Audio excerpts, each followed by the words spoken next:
Hello everyone. I'm going to read now chapter 5, First Night on the Island. I wonder if anything exciting will happen. Let's read on and see. After they had finished the eggs and the rice pudding and the brown bread and butter and the seed cake and the apples, the mate and the able seaman did some washing up. The spoons had to be cleaned and the frying pan scraped, and the mugs and the pudding basins swilled in the lake. The captain and the boy took the telescope and found a good place on the high ground above the camp at the northern end of the island, where they could lie in a hollow of the rocks and look out between tufts of heather without being seen by anyone. Close behind them was a tall pine tree that they had seen when they looked at the island from the peak of Darien. Captain John lay on his back in the heather and looked up into the tree. "Properly," he said, "we ought to have a flagstaff on the top of it." "What for?" said Roger. "So that we could hoist a flag there as a signal. Supposing Susan and Titty were here alone, while you and I had gone fishing." "We've forgotten our fishing rods," said Roger. "We'll get them tomorrow," said John. "But supposing we were away fishing, and the natives came back, the ones that made the fireplace, and then we saw the flag hoisted, we should know something was the matter, and come back and help. It would make a fine lighthouse too. If any of us were sailing home after dark, whoever was left on the island could hoist the lantern and make the tree into a lighthouse, so that we could find the island, however dark it was." "But Susan and Titty and I could never climb the tree. It's got no sticky out branches." Like most pines, the tree was bare of branches for the first 15 or 20 feet of its height. "If I can swarm up it as far as the bottom branch, I could hang a rope over it so that both ends came to the ground. Then no one would have to climb it again. Anybody could tie the lantern to the rope and pull it up. One end would have to be tied to the ring on the top of the lantern and the other to the bottom, so that we could pull it either up or down and keep it from swinging around." "Have we got enough rope?" said Roger. "We haven't any small enough. The anchor rope is much too thick, and the spare rope isn't long enough. I'll have to get some small rope tomorrow. It's a good thing I had a berth just before we came here. We can buy plenty of rope with 5 shillings. Just then, Mate Susan and able seaman Titty joined them and threw themselves down in the heather. "Everything's ready for the night," said Susan, "except the beds, and we can't make them up till the natives bring the hay bags." Titty jumped up. "There's a boat coming now," she said. "Roger, you must be sleepy, or you'd have seen it." "I'm not sleepy," said Roger. "I wasn't looking. You can be wide awake and not see a thing when you aren't looking." Captain John sat up and put the telescope to his eye. "It is the native," he said, "and he's got Mother with him." "Do let me have the telescope," said Titty. John gave it to her, and she stared through it. "Mother is a native too," she said at last. "Let me have a look," said Roger. He fixed the telescope to his eye and pointed it the right way. "I can't see anything at all," he said. "It's all black." "You've got the cover over the eyepiece," said Titty, who knew all about telescopes. "Twist it round and it'll come open again." "I can see them now," said Roger. The native, who was Mr. Jackson from Hollyhow Farm, was rowing his boat with long, steady strokes. It looked like a water spider far away, but through the telescope it was easy to see that it was a boat, and to see the big lumps of hay bags, and to see that Mother was sitting in the stern.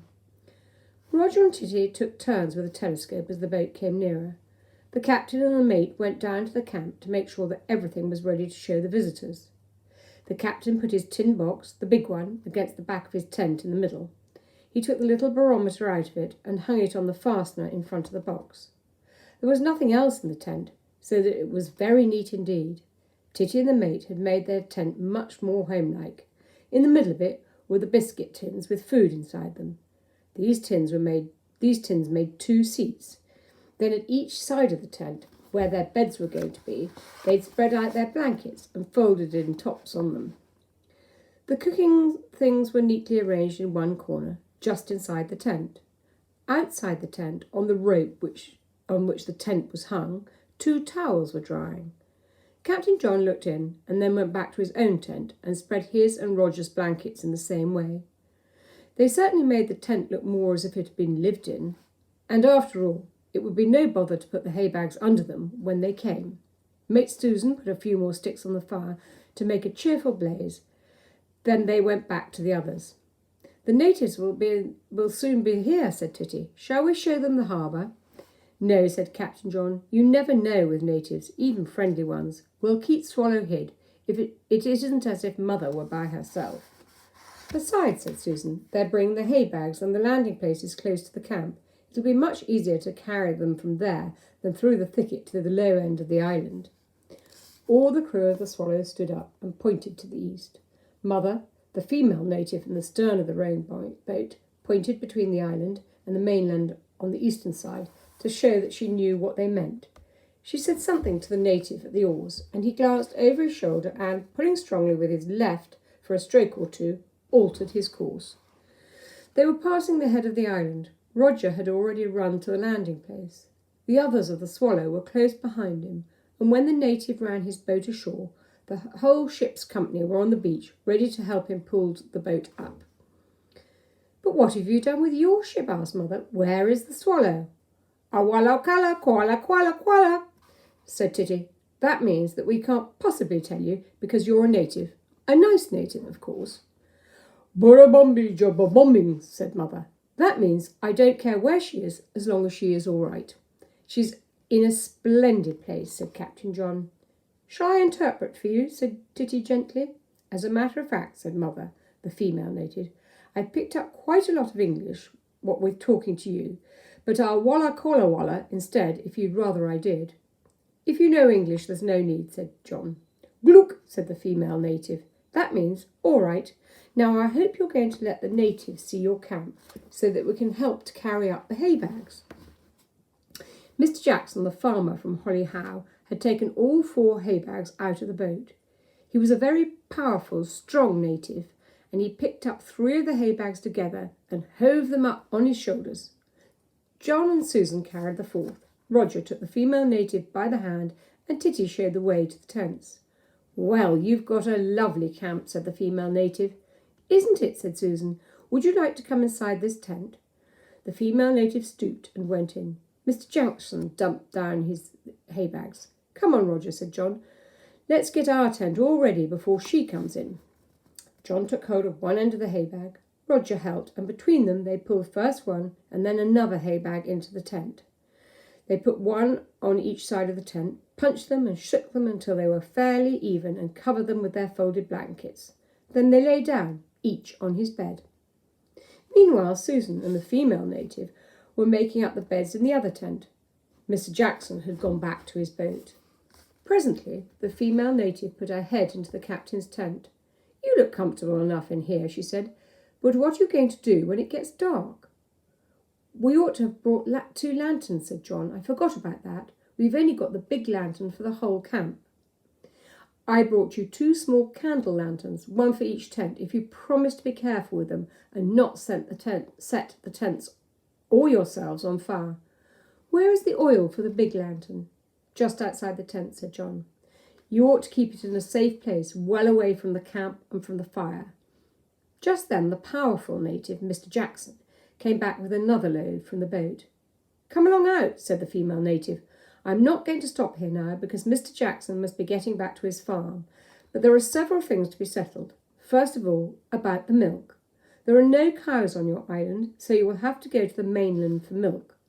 I've arranged with the farm over there, Dixon's farm, to let you have a quart of milk every morning.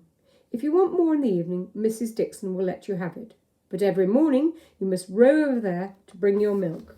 You can see their landing place by the big oak. Thank you, Mr. Jackson. The powerful native had put down a big basket that he'd brought up from the boat. In it was a milk can and lots of other things.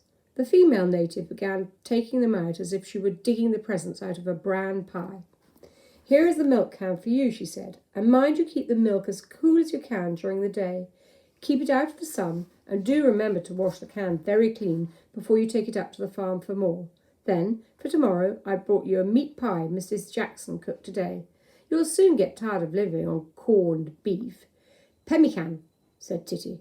Pemmican, said the female native. So if I were you, I should only open a pemmican tin when you haven't got anything else you can eat without cooking. By the way, Susan is the chief cook, isn't she? Yes, said Captain John. Then I'll give the stores over to her. There is the pie. Then I brought a bottle of force for breakfast. Then I brought a box of force for breakfast. Susan is going to have a busy time without having to cook porridge in the mornings. I like cooking, said Mate Susan. If you want to go on liking it, said the female native, take my advice and make the others do the washing up. Mr. Jackson came up again from the boat, carrying a big sack.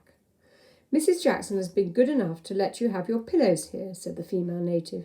You can sleep without them, I know, but a pillow makes such a lot of difference, and I'm sure Christopher Columbus himself always took his own pillow with him. The pillows were taken out, and 2 were taken into each tent. Did you see the parrot with the parrot? Asked Titty, when she came out of stowing her pillow. What parrot? Asked the female native. The one on the houseboat. We saw him, and his parrot. Mr. Jackson laughed.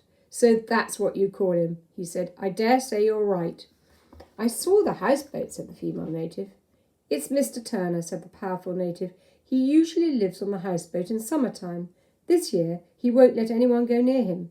Last year those Blackett girls, nieces of his from the other side of the lake, were always with him. Not this year, though. Keeps himself to himself this summer, does Mr. Turner. No one knows what he does there, but they do say he's got things in the houseboat worth a fortune. That's his treasure, said Titty. We knew he was a retired parrot. Of course he can't let anybody go near him. Vicky will be wanting me, said the female native, so I won't stay with you. And anyhow, you don't want too many natives about, I'm sure. It's beginning to get dark, and if I were you, I should be early to sleep, for the sun will wake you in the morning, even if the birds don't. Thank you ever so much for bringing the things, said Susan.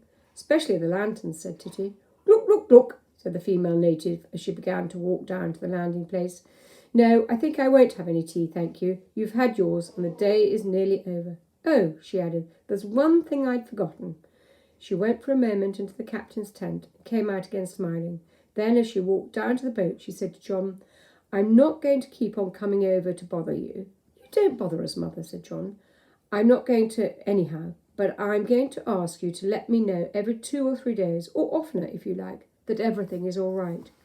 You'll be wanting provisions, you know, and we natives can always supply them. So you'll be calling now and then at Hollyhow, won't you? I'll come tomorrow if you like, said John. Yes, I'd like to know how the first night went. What did you do in my tent just now, Mother, said John. You'll see when you get back. The female native stepped into the boat and went to the stern and sat down. Mr. Johnson, that strong native, pushed the big boat off, keeling over the gunwale of her as she slid away. He had the oars out in a moment and pulled away into the evening. Goodbye, goodbye, goodbye, Mother, shouted Swallow's crew. Goodbye, Mr. Jackson. Good night to you, said Mr. Jackson. Drool, said the female native. That means good night and sleep well. Drool, drool, they shouted back. They ran to the head of the island to the lookout place under the tall pine and waved as the boat with the natives rowed away into the dusk. Long after they could not see the boat, they could still see the white flashes as the oars lifted from the water. And long after they could not see them at all, they could hear the sound of rowing growing fainter and fainter in the distance. We'd better be getting to sleep before it's quite dark, said Mate Susan. Lights out in half an hour, said Captain John. But we haven't lit ours yet, said Roger. No, but we're just going to, said Captain John, opening his lantern and striking a match. There was still some light outside, though not much under the trees, but in the tents it was quite dark. John lit his lantern and took it into his tent and put it on the tin box, which he moved into the middle so that there should be no danger of setting fire to the tent walls. Then he remembered that the female native had done something in his tent just before she went away. He looked round to see what it was. Pinned to the tent wall near the head of his bed was a scrap of paper. On it was written, "If not duffers, won't drown." Daddy knows we aren't duffers, said John to himself. Susan put her lantern on one of the 2 biscuit tins. She and Titty were making their beds comfortable. The tents looked like big paper lanterns glowing under the trees. Shadows moved about inside them. It always takes some time to get comfortable on a hay bag the first night. There were voices. Are you all right, Titty? Aye, aye, sir. What about the boy? He's all right, Mr. Mate. Are you ready for lights out? Yes. Lights out. The 2 lanterns were blown out and the white tents were part of the darkness. There was no light now but the glow of embers on the campfire. Good night, good night, good night. There was no noise now but the lapping of the lake on the rocks. In a few moments the captain, the mate, the able seaman, and the boy were fast asleep. And there is the lantern which they blew out. So tomorrow I shall read to you Island Life. And that's all for now. See you later. Bye.